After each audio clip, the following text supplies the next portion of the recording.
Hi everybody, Dominic Esposito, your drill instructor. Welcome to the clinic, and I am here with my great friend, James Brown. James, it's so good to have you back on the show. How you been? Thank you. Good. Good. Listen, we're going to have a great time tonight. First, thanks to our sponsors, Pool and Billiard Magazine, Diamond Billiard Products.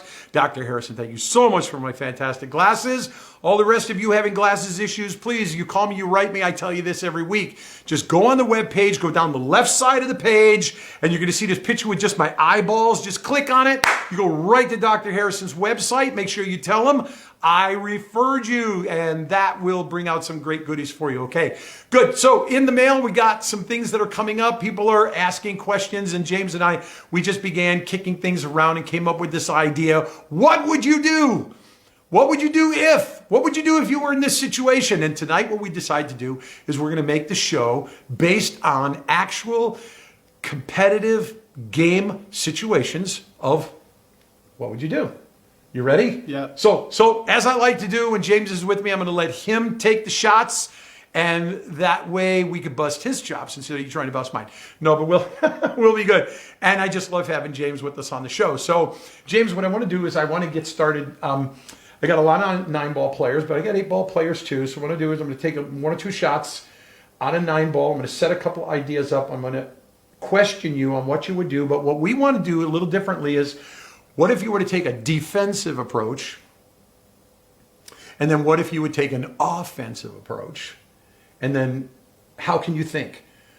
One of the things that players, you guys, you ladies and gentlemen, you get in so much trouble, it's because, well, number one, if you don't practice, then you're always just winging it when you're at the table. Yeah. If you practice ahead of time, what would I do? What would I do? You already have a thought process in place. So when it comes up in reality, you don't have to wonder, oh, gee, what should I do? Time out, I need help. Work with me. The Drill Instructor Way is going to give you the greatest mind of what to do. And you know the book, The 52 Last 2 Balls, How to Get Straight in Shape on the Winning Ball? This is like one of the bestseller books we have. You really, really need to get on the website and look up the 52 Last 2 Ball drills, how to play the key ball, get to the winning ball. And I show them all these variations. And that's kind of what we're going to do tonight. We're going to talk about a little bit of what would I do. So can I get you to fire up your gun and we'll get ready to go? Absolutely. Okay, first scenario here. First scenario, I got a situation, I got a 9-ball game, okay?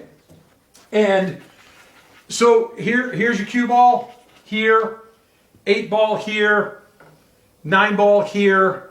And what we're going to do is we're going to talk about just what would you do in a situation like this. So first things first, let's just talk defense. We'll start with defense. And the reason I want to start with defense, because most players, they don't think defense. Right. They just want to run out every time. You just want to, yeah, I got to win. What are the basic rules? 1, control your opponent. And 2, control the table. If all you're just trying to do is bang balls and make balls,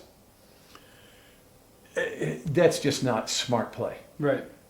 And then you're just a ball banger and a shot maker, and you're not a smart player. Right. So what I want to do is I want to think defense first. Okay. Okay, James, here's the scenario. Give me, what would you do? What would you do? Look at this table layout. This is about 2.5 inches off the rail, off the cushion. Let me see if I can give you an exact measurement. Oh, I can just get that cue ball right by there, okay? So that's where I'm at on the 9-ball. So when you're marking your notes, you got to practice this, okay? From the cue ball to the 9-ball, I don't have 1/8 of an inch. That's just a little bit ahead of the second diamond. And then this ball down here, you see I'm just a little under 2.5 balls out from between 2 diamonds. And the cue ball is technically right on the diamond line here, and I'm at 2.5 diamonds up table. So mark your notes. Okay, James, tell me what you would do in a game situation if you were thinking defense. What kind of a shot would you take here? I'm going to hit the 8-ball and put it behind the 9 and send the cue ball 2 rails and try to put it somewhere down here. So that way the 8-ball's behind there and the cue ball's also down here too. Okay, that's a great scenario for defense. But why would you want to play defense if the game is 6-1 in a race to 7 and you're up 6-1? I don't look at how much I'm up by. I just look at it. What would I do in that shot, no matter what the score was? Exactly. The score should never, I'm sorry they couldn't see you on the camera when you were doing that. The score never dictates, oh, whether I should play offense or defense. If you don't know how to play smart, period, then to you, winning is just lucky. Yep. And losing, you deserved it. So know in advance what you do. Know in advance is the key, regardless of the score. Right. Okay, let's go ahead with your scenario. I think I like that one a lot for a defensive play. We're going to put the 8 ball behind the 9, get the cue ball up table. The 9 ball is going to eclipse the 8 ball so that the opponent coming to the table hopefully is going to leave you with a situation of having to go ball in hand. Okay, let's see what it looks like.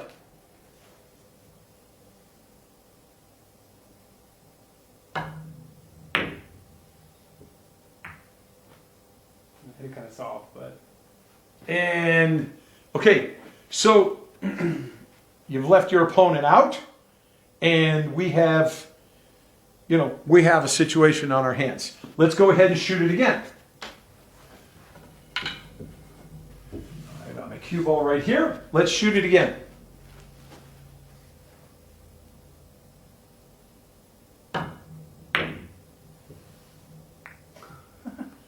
Ah, good, good. I really wanted James to do it this way because here's the thing. If you do not practice and rehearse this, and you just shoot this as a flyer on the fly, you could really get in some trouble here. Yep. So you need to actually make a drill of this. And so this is what we're going to do. We're going to use a scenario that I taught just a couple of weeks ago on how can I determine my skill proficiency level. That's your PSD level, your pro skill drills skill level. Mm-hmm. And so we're going to continue this right now. And that's the second attempt. You take 10 attempts and we determine the difference between the total number of attempts and the successes. And we determine what kind of a pro skill drills ranking we have. And for the fun of it, let's just go ahead and do this. Let's set it up again. I'm going to walk through this with you each time. This will be attempt number 3.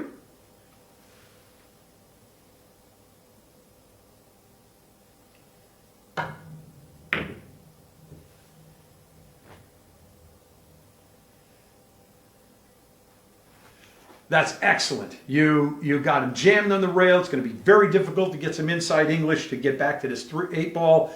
It's completely eclipsed. Fantastic. Okay, that's attempt number 3. Let's do it one more time. Set it up. This is number 4.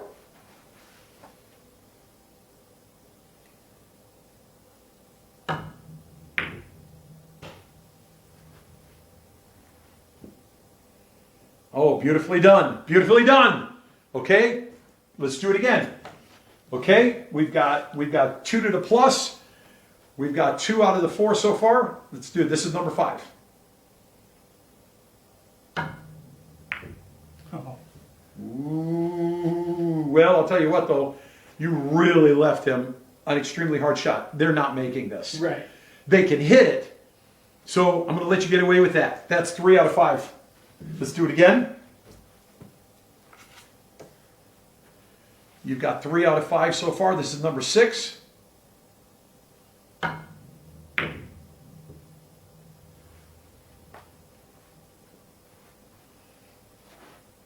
I could see that one. I could see that's 3 that didn't work. This is attempt number 7. This is number 7.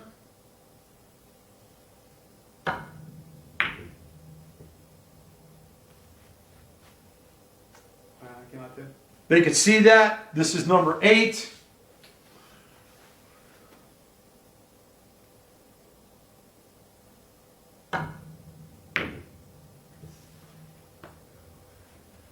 Oh, that's nice. Oh, that's really, really nice. Okay, that's good. Now you've got 4 of them. Let's go ahead. And this is number 9.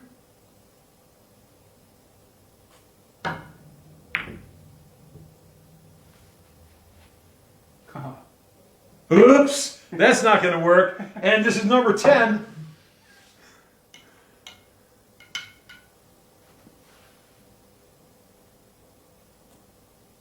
That's perfect too. So you got 5. Oh, that's beautiful. That's really good. Okay, so here's the deal. You got 5 out of 10 tries. Now, what we did a couple of weeks ago, we had this, how do I determine my skill level? You take a shot, just like what we're doing. You take 10 full attempts at it, and you determine, because with the drill, with the drill factors that are built into the drill instructor systems, when you can do my drills 7 out of 10 times, you're good enough to beat 70% of the players you play. Right. If you could do them 50% of the time. So the thing that we are learning with this very kind of a shot, would you be happy knowing that if you decided to play defense on a shot, well, I got about a 50-50 chance I think I could make this. How's that going to affect your confidence level in a real competitive situation?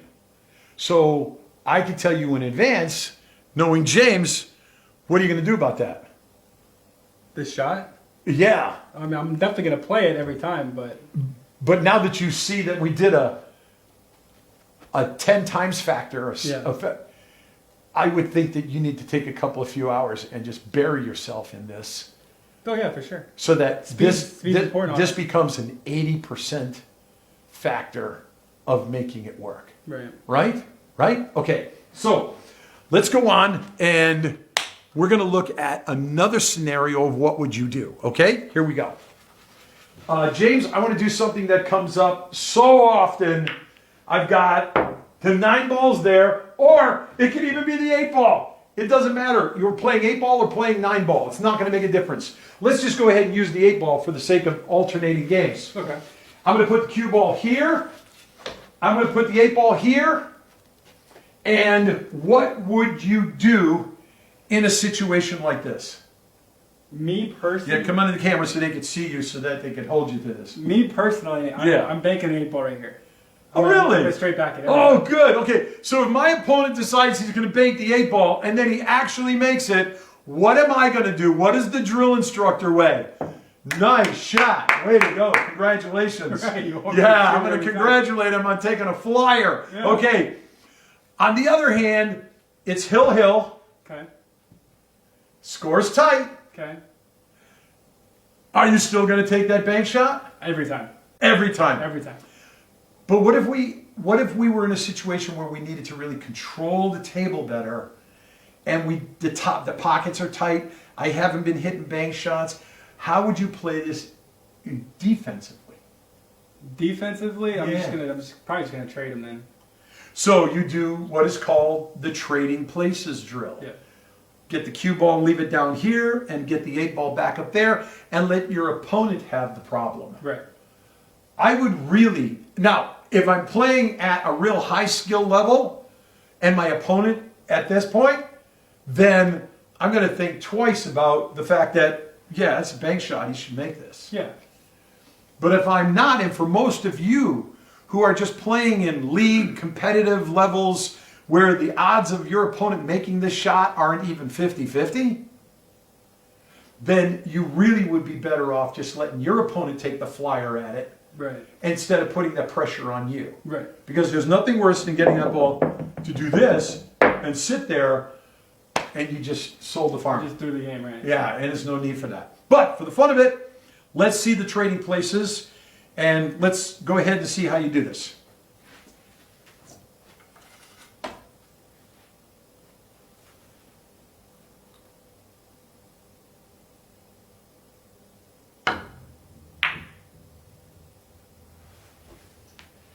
They're great. Isn't that nice? Isn't that simple?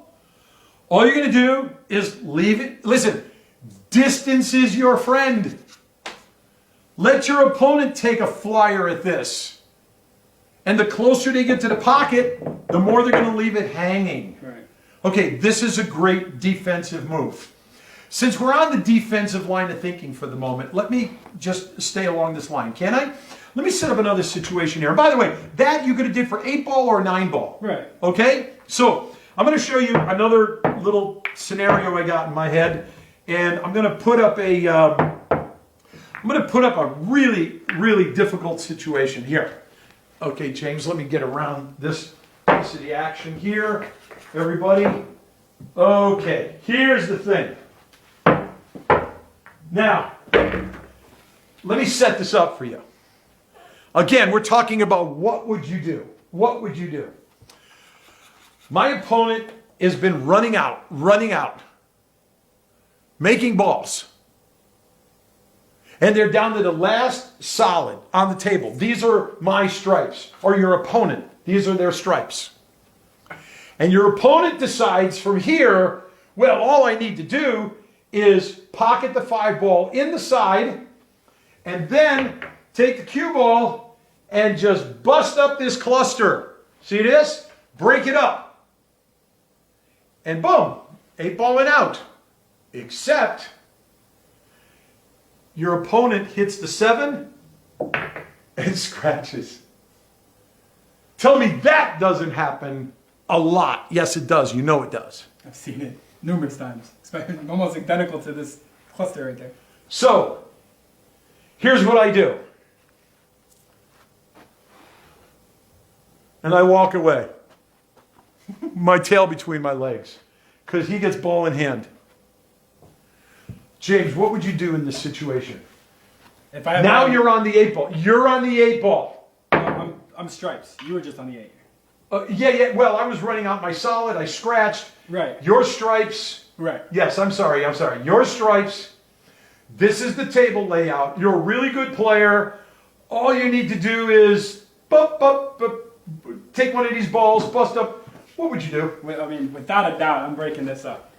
I'm just going to play another safe. Okay, because we're thinking defense. With ball in hand. Pay attention, people. Know this in advance. Know this in advance. James, show us what you do, please.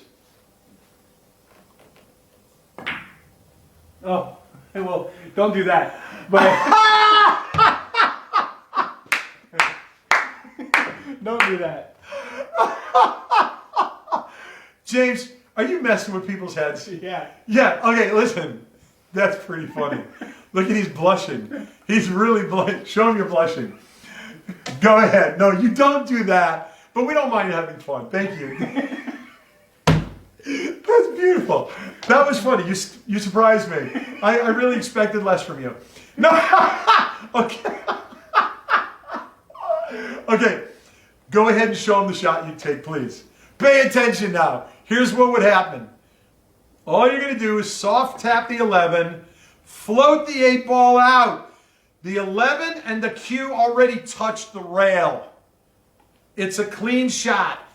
The 8 is in a trouble zone. Your opponent's going to have one difficult time getting to this. Now, if I were the opponent, and I already know all the shots that are in the 52 advanced shots book, I know precisely how you'd kick out of this, so I'm not giving a ball in hand. Right. In addition to that, for those of you who have my Elevate jump cue, this is a no-brainer to jump over that 11 ball. But if you're in a position where no jump cues allowed, APA.